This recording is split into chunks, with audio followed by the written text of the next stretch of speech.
Bismillahirrahmanirrahim. Assalamualaikum warahmatullahi wabarakatuh. Kali ini saya akan membagikan praktik baik mengenai pembelajaran teks eksposisi, yaitu meningkatkan kemampuan peserta didik dalam menginterpretasi teks eksposisi menggunakan model PBL dengan menerapkan TPEC. Tujuan pembelajaran melalui model PBL dan menerapkan TPEC ini, saya berharap peserta didik mampu mengidentifikasi isi teks eksposisi, menganalisis fakta dan opini, mempresentasikan, kemudian mengunggahnya ke Google Drive. Selain itu, peserta didik juga bisa mengembangkan karakter beriman bertakwa kepada Tuhan Yang Maha Esa, kreatif, serta bermusyawarah dengan baik. Best practice ini saya gunakan metode STAR, yaitu situasi, tantangan, aksi, dan refleksi. Yang pertama, situasi. Kondisi yang menjadi latar belakang masalah adalah pertama, rendahnya minat peserta didik dalam membaca teks eksposisi. Ini terlihat dari ketika mereka diberi tugas, mereka mengeluh, kemudian kurang antusias, atau membaca dengan tiduran. Kemudian peserta sulit dalam mengidentifikasi informasi dan membedakan fakta opini, karena ini berkaitan dengan rendahnya minat baca tadi.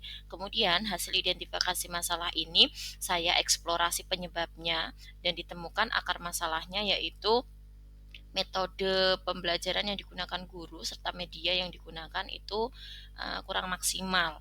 Kemudian saya menentukan solusi, yaitu menggunakan PBL dan diintegrasikan dengan TPEC. Mengapa praktik ini penting untuk dibagikan? Yang pertama, saya ingin mengatasi problematika yang saya temukan di kelas saya. Kemudian, saya juga ingin membagikan pengalaman baik setelah melaksanakan rencana aksi ini sebagai bahan referensi untuk saya pribadi ke depan, juga bisa ditiru atau di ATM oleh guru yang lain. Kemudian, saya juga berharap peserta didik dalam pembelajaran lebih aktif. Dan semoga ketika mereka lebih aktif, IKTP juga mampu diraih atau dicapai. Kemudian peran dan tanggung jawab saya di praktik ini, saya bertugas merencanakan, melaksanakan, merefleksi, dan melaksanakan tindak lanjut. Kemudian tantangan.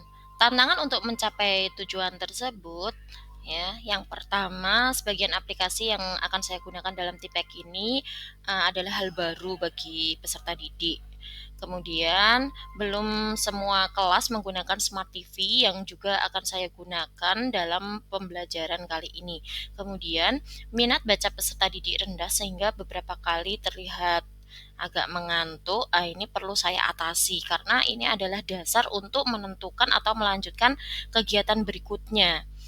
Kemudian peserta didik yang masih malu-malu dalam mengungkapkan pendapat ketika presentasi ini juga perlu diatasi karena ini sangat penting sekali. Kemudian yang terakhir, ada kemungkinan hal-hal yang tidak terduga karena saya menggunakan TPEC, otomatis saya menggunakan sumber listrik dan internet. Anak-anak perlu kuota dan ini benar-benar perlu dipersiapkan dengan baik. Siapa saja yang terlibat? Yang pertama adalah pendidik mapel bahasa Indonesia, saya sendiri dan teman-teman rekan sejawat yang saya mintai masukan, saran, sumbangsi. Kemudian kepala madrasah, saya tetap harus meminta izin beliau untuk melaksanakan best practice ini, kurikulum untuk koordinasi jadwal dan lain sebagainya. Kemudian yang tidak kalah penting adalah peserta didik sebagai subjek pembelajaran kali ini. Selanjutnya, aksi yang saya lakukan yang pertama adalah langkah menghadapi tantangan. Untuk aplikasi yang belum terbiasa, saya memilih menghadapinya dengan memberi informasi atau petunjuk yang jelas di kegiatan sebelum hari H. Kemudian ada kelas yang tanpa Smart TV, saya koordinasi dengan Wakakur ketika persiapan untuk diizinkan menggunakan kelas yang ada Smart TV-nya. Kemudian minat baca kurang, ini saya atasi dengan pemberian QR code yang terhubung pada video dan teks. Jadi mereka bisa memilih ingin memirsa atau membaca, ya, sesuai dengan minat mereka. Kemudian kurang pede dalam presentasi, ini saya akan berusaha memotivasi dan memberi reward. Kemudian untuk kendala teknis seperti listrik dan kuota, saya persiapkan genset dan tethering data. Kemudian juga saya mengeprint beberapa teks jika memang itu diperlukan ketika memang ada kendala mati lampu. Kemudian strategi yang saya gunakan adalah PBL, pembelajaran berbasis problem. Kemudian menerapkan TPEC, yaitu penggunaan teknologikal, pedagogi, content knowledge yang berkaitan dengan teknologi. Selanjutnya inilah bagian paling penting yaitu proses. Yang pertama, saya menggunakan QR code untuk presentasi, orientasi pada masalah yaitu membaca atau memirsa, melaksanakan penyelidikan kelompok yaitu menyelesaikan LKPD dan refleksi diri. Dan di sini saya lihat anak-anak antusias terutama ketika mereka belajar men-scan QR code dan mereka juga tidak menduga ternyata yang untuk orientasi ini terhubung di YouTube. Ada yang di YouTube, ada yang di Google Site. Jadi mereka cukup antusias, cukup penasaran. Akhirnya hal inilah yang menjadi awal saya berharap mereka akhirnya membaca, minat membaca dan menyelesaikan bacaannya atau menyelesaikan memirsa. Karena ketika ini dasar mereka mendapatkan kegiatan setelahnya juga bisa bisa paham, anak-anak bisa paham dan alhamdulillah saya lihat anak-anak antusias. Kemudian di refleksi diri ini yang saya kesulitan karena refleksi diri ini ada di akhir pembelajaran, jadi saya kurang bisa mengontrol anak-anak yang sudah mengisi berapa orang. Nah, jadi saya mengeceknya kadang telat karena memang terbentur waktu mau habis. Kemudian untuk kedua, saya menggunakan PPT yang ditampilkan di Smart TV. PPT ini saya gunakan untuk menyampaikan alur pembelajaran dan penguatan. Ya, di sini juga alhamdulillah ketika ditayangkan Smart TV, anak-anak bisa fokus karena gambar terlihat sampai bangku paling belakang dan anak-anak cukup fokus melihat dan menyimak serta ketika berinteraksi saya beri pertanyaan, alhamdulillah juga nyambung dan bisa menjawab dengan baik. Kemudian yang ketiga, ini memanfaatkan aplikasi Canva ketika mereka berdiskusi dan menyusun hasil diskusinya. Jadi mereka ketika mengidentifikasi isi dan membedakan fakta opini langsung saya suruh untuk mengetik baik di WPS atau Canva, itu terserah mereka, yang penting nanti memudahkan mereka membuat infografis. Kemudian infografis itu dikumpulkan di grup WA atau di Drive ya. Dan alhamdulillah tidak ada yang merasa kesulitan dan mereka juga menyelesaikan dengan baik dan sepertinya tidak terdengar keluhan lagi, tapi mereka fokus mengerjakan seperti itu. Kemudian saya juga melaksanakan ice breaking berupa tepuk cinta 1, 2, 3 dan ini menggunakan aplikasi Wheel of Name untuk merandom urutan presentasi. Dan di sini alhamdulillah saya melihat antusiasme anak-anak yang awalnya mungkin mulai agak fokus sampai sepaneng seperti itu, mulai terhibur lagi, mulai fokus lagi. Kemudian waktu pas itu merandom urutan presentasi juga mereka sangat heboh sekali. Mereka antusias, ingin mengetahui kelompoknya maju nomor berapa seperti itu. Jadi rame, tapi ramenya masih dalam tahap pembelajaran. Kemudian untuk penilaian alhamdulillah seperti yang saya rencanakan, ada penilaian sikap, pengetahuan dan keterampilan, ini juga terlaksana semuanya.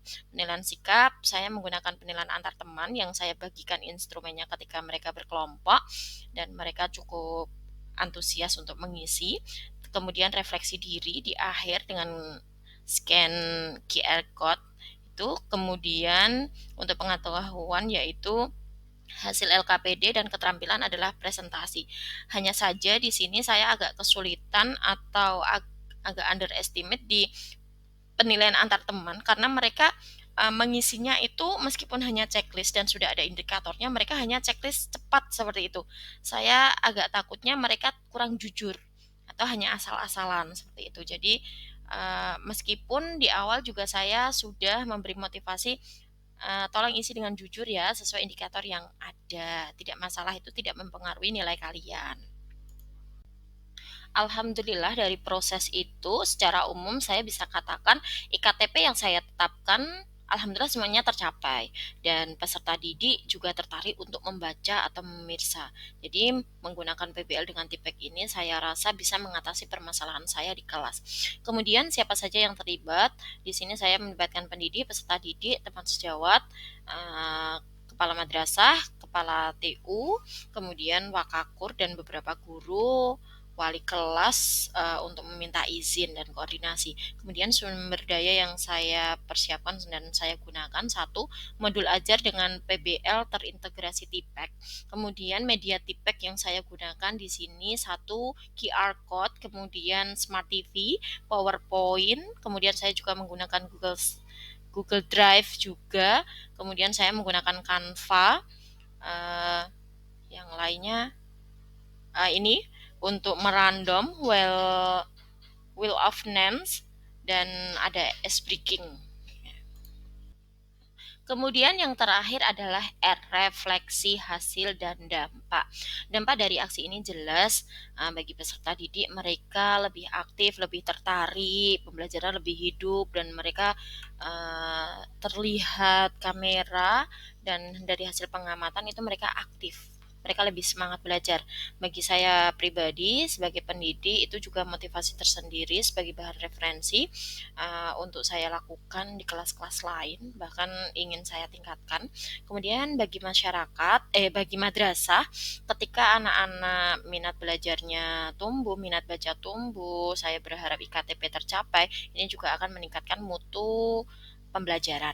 Kemudian hasil yang diperoleh, nah ini IKTP tercapai, kesulitan yang saya hadapi alhamdulillah teratasi. Pembelajaran menyenangkan, peserta didik juga aktif belajar dalam kelompok. Kemudian respon dan kesan dari saya sendiri, saya semakin berani untuk melakukan terobosan-terobosan inovasi-inovasi terbaru dan semoga tidak berhenti sampai sini. Kemudian dari madrasah, dari lingkungan madrasah, dari Kamat juga mendukung, dari teman-teman juga menyemangati, juga memberikan banyak sumbangsi saran masukan terutama ketika saya eksplorasi penyebab dan mencari solusi.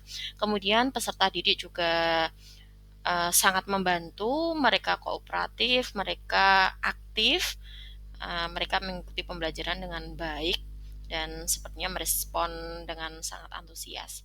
Kemudian kelebihan dan kekurangannya. Yang pertama, perencanaan yang cukup matang dari modul ajar, dukungan dari madrasah, kepala madrasah, TU, wakakur, dan teman sejawat, keaktifan peserta didik. Nah, ini kelebihan dari metode yang saya gunakan, pengintegrasian Tipek yang menarik, dapat membantu mengatasi kesulitan peserta didik, utamanya ketika mereka men-scan QR code yang terintegrasi pada video atau teks. Ini memberi pilihan pada mereka untuk tertarik dan mengatasi atau melanjutkan kegiatan berikutnya yaitu memahami bacaan.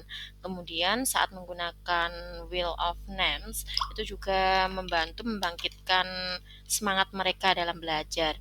Kemudian PBL sendiri langkah-langkahnya itu juga mampu membangkitkan semangat peserta didik untuk aktif dan kreatif menciptakan infografis sesuai LKPD yang diberikan. Kemudian kekurangannya atau hal-hal yang harus dipenuhi ketika Bapak Ibu guru juga ingin mengadopsi metode yang sama di pembelajaran eksposisi ini. Yang pertama, sarpras harus memadai ya. Kemudian butuh kuota yang sinyalnya juga cukup stabil. Kemudian Bapak Ibu butuh waktu yang lama, terutama di kegiatan menyusun infografis. Kemudian agak kesulitan memastikan pengisian QR code saat refleksi karena ada di bagian akhir. Jadi harus punya solusi untuk ini. Mungkin diberi kesepakatan waktu sampai nanti malam atau sampai pulang sekolah sudah harus mengisi. Nah, kemudian keterbatasan pendidik mengamati aktivitas peserta didik saat diskusi. Tapi meskipun ini rawan, tetapi penilaian antar teman dan keaktifan juga guru dalam mendampingi penyelidikan ini juga sangat membantu. Oke, terima kasih.